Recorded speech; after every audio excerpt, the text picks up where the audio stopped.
This is why Tesla stock would be okay in a global conflict. Peter Zion wrote a book, The End of the World is Just the Beginning, which is very interesting. I read all of his books, and that was perhaps one of the most entertaining and interesting books to read. However, he predicted this conflict right here down to basically the year that it would happen. So we have to pay close attention to what Peter Zion says, which also he says that EVs are not happening. There's no way it's going to happen. I'm going to break down why, and then I will give my counter argument why I think he is not right about this one. And then I want to take a look at what would happen to Tesla stock and to Tesla as a company if there was a global conflict that would break out, and why I am not worried about that at all. Elon Musk has said in interviews that he believes there will be strong companies coming out of China. And then I look at European companies, even other American companies, any other automaker that is not in China. I can't really take them seriously that they will be a serious competitor to Tesla. So me as a Tesla stock investor, especially as an all-in Tesla stock investor, I am really only worried about Chinese companies that will be competing with Tesla. And we can see right here, BYD widens its presence in Europe by selling 100,000 EVs to German rental company Sixt. Not Volkswagen did this, not Tesla did this, BYD, a Chinese company, did this. To understand what would happen here, we have to first take a look what just happened here. And what we see very clearly, when Russia went into Ukraine, my belief was also that perhaps if Ukraine doesn't fight back, which the government was very weak, but somehow it really unified, which came to as a surprise to almost everyone. And they are able to fight back effectively so far. But Russia has been sanctioned so much that nothing basically is coming out from outside from the alliance of US. And if the same thing happened to China, there would be some serious consequences. You see, Russia has energy, it produces its own gas, and it doesn't need to worry about that. Russia is an exporter of food. But look at this map right here. Anything that is not green, or especially blue, blue is the best. Blue means there's crazy amounts of exports of food. If you're not green or blue, that means you are importing food and you are relying on other countries for either energy, fertilizer, and actual food to be brought into your country, which puts you in a very weak position if you want to start some conflict, and that would crush an economy that relies on exports and imports of energy and food. And when it comes to Russia, even McDonald's got out of Russia. Literally everyone left. So if, let's say, if China and the rest of the world wanted to have a boxing match between each other without splitting the atoms, I'm taking that off the table, because if that happens, then we need to worry about food that we are going to eat the next day, and not so much about stock portfolios. So, of course, the Shanghai factory, what would happen to it? I'm not going to say that out loud.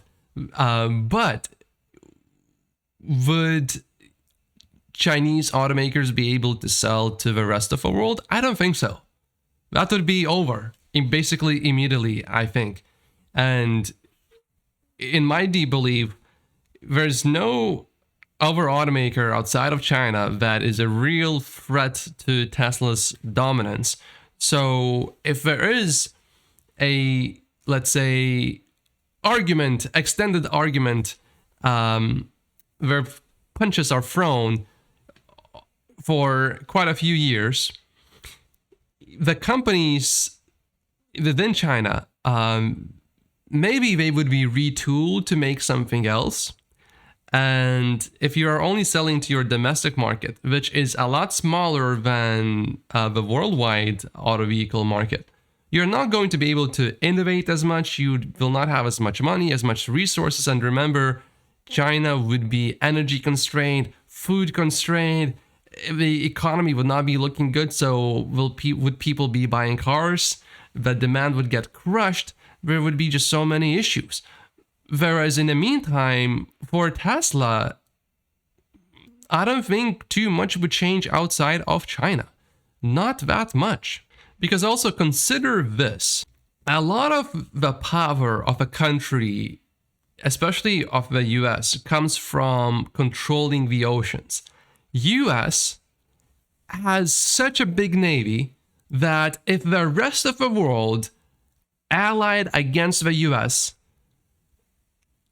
Navy would still win. That's how big and strong US Navy is. US can project power anywhere in the world within a very short period of time because US has so many aircraft carriers. And it's not just some aircraft carriers. You take US aircraft carriers and you compare them to basically almost any other country, and US aircraft carriers, each one of them is basically so much more stronger than any other aircraft carrier. Which we have to remember that Tesla is an American company. So Tesla will be able to go still anywhere in the world to get any resources that it needs.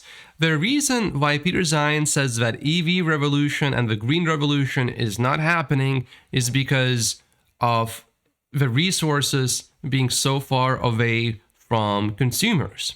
And he makes an argument that because US is going inward, it's no longer interested in being the policeman of the world, and that all other countries will have trouble getting resources from across the world unless they can protect their ships.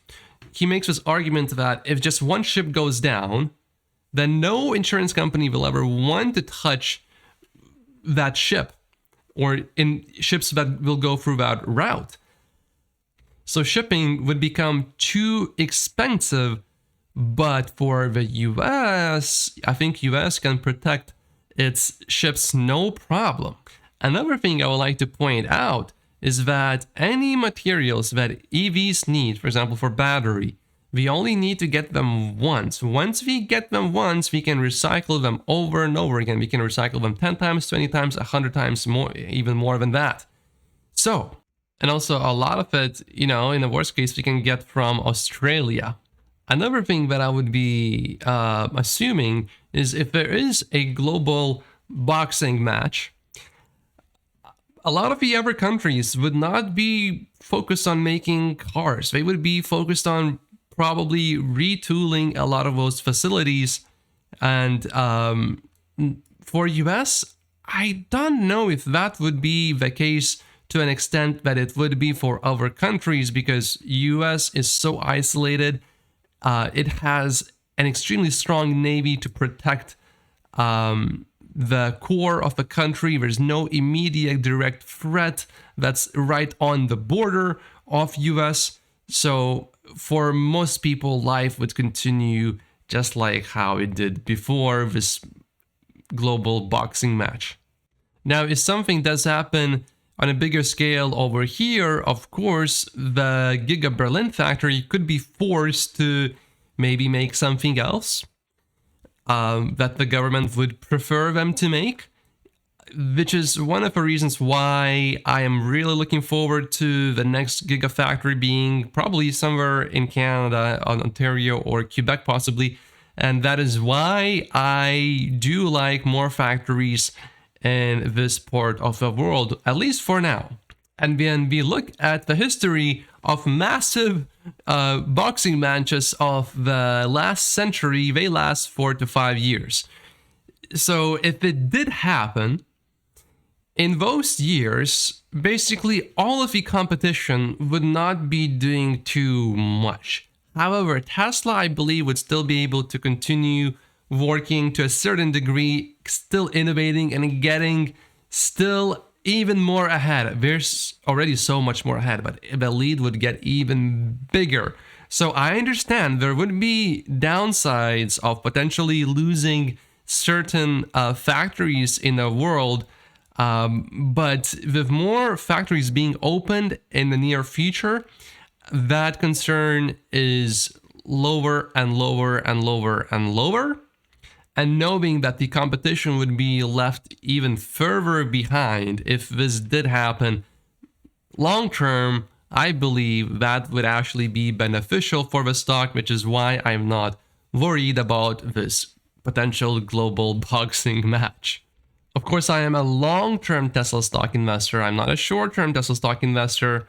And each time I made millions from an opportunity, the first thing that I look at is the downside. What's the worst case? And this is one of those worst cases. Something happens in the world. What happens to Tesla stock? Short term, maybe it would tank quite a bit. Maybe, maybe not. Maybe if the government wants Tesla to be involved in certain things, maybe the stock would actually go up because maybe the government would award Tesla insanely big government contracts, as an example.